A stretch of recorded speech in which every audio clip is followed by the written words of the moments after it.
Berapa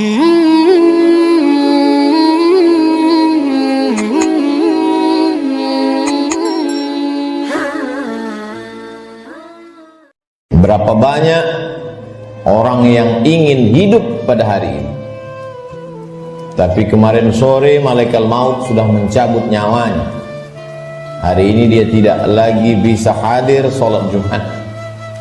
Dan andailah umur bisa ditambah, mereka amat sangat ingin ada bersama kita hari ini. Berapa banyak pula orang yang hari ini, jam ini sehat walafiat, tapi ada yang dicabut Allah dari dalam badannya. Ruhnya masih bersemayam dalam jasad, tapi yang dicabut adalah nikmat iman dan Islam. Tak ada lagi rasa takutnya kepada Allah, sehingga meninggalkan sholat Jumat ringan saja, seperti meninggalkan sandal di tepi jalan. Tak ada sedikit pun khawatirnya terkena azab kubur, tak ada takutnya pada azab neraka. Laknat yang paling mengerikan bukan miskin, laknat yang paling menakutkan bukan sakit. Laknat adalah ketika tak ada rasa takut dalam hati.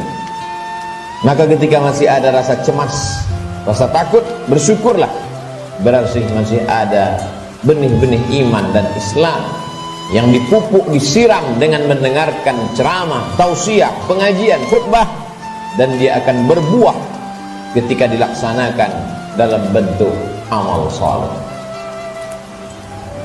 Semakin zaman ini hebat, semakin canggih, maka rumah sakit semakin banyak, dokter-dokter spesialis lulusan luar negeri bertebaran seperti bintang di tengah langit. Tapi apakah umur manusia makin panjang? Tidak. Apakah penyakit makin hilang? Tidak. Dulu zaman datuk nenek kita, mereka umur 70 tahun, masih tajam parang panjangnya untuk pergi ke sawah, ke hutan. Hari ini umur 40 tahun, pergi ke rumah sakit, terkena diabetes, terkena asam urat, terlalu banyak daftar nama penyakit untuk disebutkan. Artinya apa? Kecanggihan teknologi tidak bisa menambah umur manusia. Kehebatan manusia dalam bidang multimedia telekomunikasi memang mempercepat hubungan, memang mempererat persaudaraan, tapi juga mempercepat kematian. Oleh sebab itu hidup manusia semakin singkat, hidup manusia semakin tidak bermakna. Cobalah kita renungkan berapa banyak saudara yang sebaya, yang seusia, satu sekolah, tetangga, kawan akrab, lebih muda dari kita, lebih sehat dari kita, lebih ganteng dari kita, tapi ternyata mereka tidak lagi bersama dengan kita. Lalu apa yang perlu kita siapkan? Yang kita siapkan adalah bahwa ketika ruh keluar dari jasad, tidaklah seperti tetesan embun yang jatuh dari daun yang basah. Ketika ruh keluar dari jasad, tidaklah seperti air liur yang keluar dari mulut tak terasa.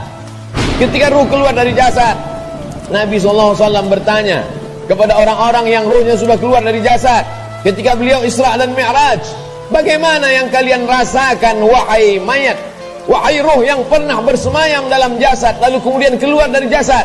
Mereka menjawab, seperti kambing yang dikuliti hidup-hidup. Mereka menjawab, seperti tebasan pedang di tempat yang sama diulang beratus kali.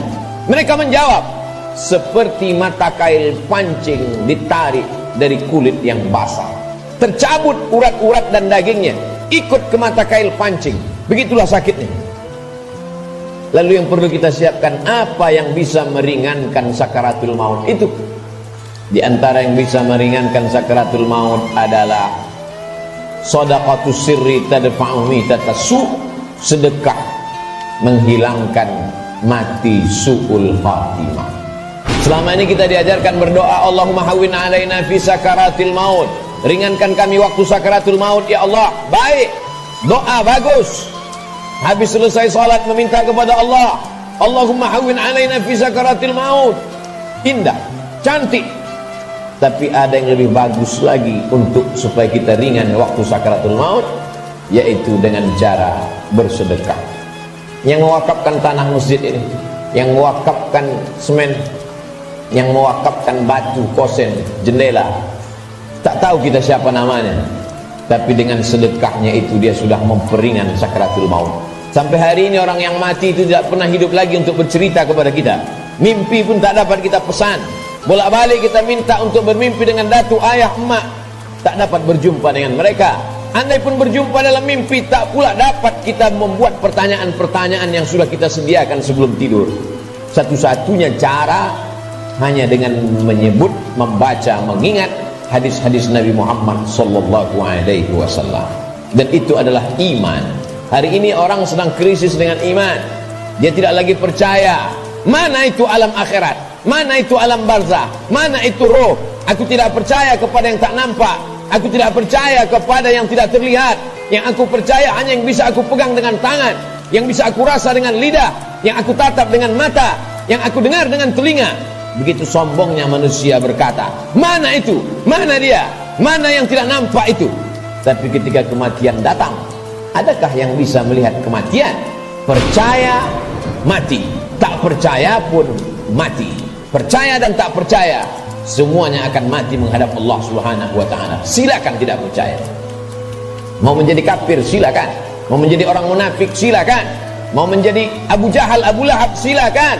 Mau menjadi Qarun, Fir'aun, silakan. Fir'aun mati, Abu Jahal mati, Qarun pun mati. Semua yang tidak percaya mati, dan semua yang percaya menghadap Allah Subhanahu wa ta'ala. Kelak kita semua akan merasakan sakratul maut itu. Bila ada orang yang sudah meninggal dunia, jangan terlalu habis air mata diteteskan untuk mereka. Mengapa demikian? Karena mereka yang sudah mati itu merasakan tiga. Mereka sudah melihat malaikat maut, mereka sudah merasakan sakratul maut, dan mereka sudah mendapatkan husnul khatimah. Bagi yang beramal soleh. Adapun yang larut dalam kesedihan, menangis sampai tak bertepi, sesungguhnya engkau termasuk orang-orang yang mubazir. Innal mubazirina kanu ikhwanas syayatin. Orang mubazir saudara setan. Menangislah karena usia yang lalu tak dapat diulang kembali. Menangislah karena masa-masa muda yang diisi dengan dosa tak dapat diminta ampunannya kepada Allah. Ainani, ada dua mata, la yamassuhuman nar, yang tidak akan terkena azab api neraka. Ainun bakat min khasyatillah, mata yang menangis karena takut kepada Allah. Bulu mata, alis mata yang pernah terkena tetesan air mata, maka itu akan selamat dari azab neraka jahanam. Ainun tahrusu fi sabilillah, mata yang berjaga di tengah malam menjaga Masjidil Aqsa, takut dirampas oleh tentara Israel. Pejuang-pejuang fi sabilillah, itulah mata yang selamat dari azab Allah Subhanahu wa ta'ala. Setelah mati menghadap Allah, bebas dari sakratul maut, mereka adalah orang-orang yang mati syahid. Orang mati syahid itu tidak merasakan empat, tidak merasakan sakratul maut. Sakratul maut mereka seperti cubitan pada kulit yang lembut. Mereka tidak merasakan azab kubur, mereka tidak merasakan hisab. Mereka langsung masuk ke dalam surga Allah Subhanahu wa ta'ala. Wala taqulu liman yuqtalu fi sabilillahi amwat. Jangan kau katakan mereka yang mati syahid itu mati. Bal ahya, mereka hidup. Walakin la tash'urun, kamu yang tak dapat merasakannya. Setiap muslim mesti berniat mati syahid. Andai dia tidak mati syahid, maka niatnya menyampaikannya. Innamal a'malu binniyat. Seorang akan mendapatkan sesuai dengan niatnya. Iskariman au mut syahidan. Kalau hidup, hidup mulia. Kalau mati, matilah sebagai seorang syuhada. Kenapa kita masih hidup hari ini? Kenapa Allah masih semaikan nyawa dalam badan kita? Mengapa kita masih diizinkan melangkahkan kaki, mengayunkan tangan? Kenapa orang yang lebih sehat dari kita lebih dulu mati daripada kita? Kenapa orang yang lebih muda daripada kita lebih dulu meninggal daripada kita? Sesungguhnya Allah buat kita hidup karena dosa kita masih banyak. Allah sayang dengan kita, Dia tunggu kita bertobat. Sesungguhnya Allah buat kita hidup karena Allah tahu kita belum punya bekal yang banyak. Senantiasa husnuzon kepada Allah. Orang-orang beriman, dia tahu bahwa umurnya itu masih dititipkan Allah. Allahumma ja'alil hayata ziyadatan lana fi kulli khair. Kalau kau takdirkan aku masih hidup besok pagi, jadikan hidup besok pagi sebagai amal saleh. Waj'alil mauta rahatan lana min kulli syarr. kalau kau takdirkan aku mati malam ini ya Allah, tidak terbangun lagi besok pagi. Kematian itu pun kematian yang indah, karena husnul khatimah, karena selamat dari sakaratul maut. Dan yang paling penting, berhenti dari segala perbuatan dosa. Orang beriman tidak pernah bersedih. Umurnya panjang, amalnya bertambah. Umurnya pendek, dosanya berkurang. Orang beriman tidak pernah berduka cita. Kenapa? Karena dia ridha menerima ketetapan Allah subhanahu wa ta'ala. Lewat dari sakaratul maut, selesaikah kehidupan? Belum. Keliru orang yang berkata, mari kita hantar jenazah ini ke tempat peristirahatan yang terakhir. Istirahat kata siapa? Liang kubur sudah siap menjepit bagi mereka yang curang. Curang timbangan, curang sempadan tanah, curang sempadan batas kebun. Mereka akan dihimpit 7 lapis tanah. Berapa banyak tukang gali kubur yang sudah mengukur panjang kubur 170 cm, tapi begitu diukur dengan galah, dengan buluh, dengan bambu, jenazah dimasukkan ke dalam. Kenapa berkurang? Kalaulah dikatakan tukang penggali kubur salah ukur, tidak mungkin, karena dia mengukur dengan bambu, dengan buluh. Tidak mungkin dia salah ukur. Jadi apa sebenarnya yang terjadi? Maka liang lahat sudah siap-siap menjepit, meremukkan tulang belulang, meluluhlantakkan jenazah yang mati menghadap Allah subhanahu wa ta'ala. Ujian kedua yang akan dihadapi adalah azab kubur. Maka setelah fil alamina innaka hamidum majid, orang solat beriman, muslim yang takut pada Allah, menambahkan doanya, Allahumma fir lima qaddamtu wa ma akhartu wa ma asrartu wa ma a'lantu wa ma asraftu wa ma anta a'lamu bihi minni, antal muqaddimu wa antal muakhiru, la ilaha illa anta subhanaka inni kuntu minadh dhalimin. Sebelum salam dia tambahkan 4, Allahumma inni a'udzubika min azabi jahannam wa min azabil qabri wa min fitnatil mahya wal mamat wa min syarri fitnatil masihid dajjal. Dia minta selamat dari azab kubur. Setiap kita yang melewati kubur dalam perjalanan panjang kami dari Pekanbaru ke pedalaman suku Talang Mama, lalu kemudian singgah sebentar di masjid rumah Allah pada hari Sayyidul Ayyam, akan kembali lagi melewati kubur. Apa yang kami katakan? Assalamualaikum ya ahlad diyar minal mu'minin wa inna insyaallah bikum lahiqun yarhamullahul mustaqdimin wal mustakhirin nas'alullah lana wa lakumul afiyah. Apa yang kita mintakan orang yang dikubur itu? Bukankah mereka sudah mati? Orang yang hidup kita ucapkan Assalamualaikum, selamat anakmu, selamat keluargamu, selamat rumahmu, selamat hartamu, selamat sawitmu, selamat karetmu, selamat kebunmu, selamat dagangmu, selamat rukomu, selamat rumah makanmu.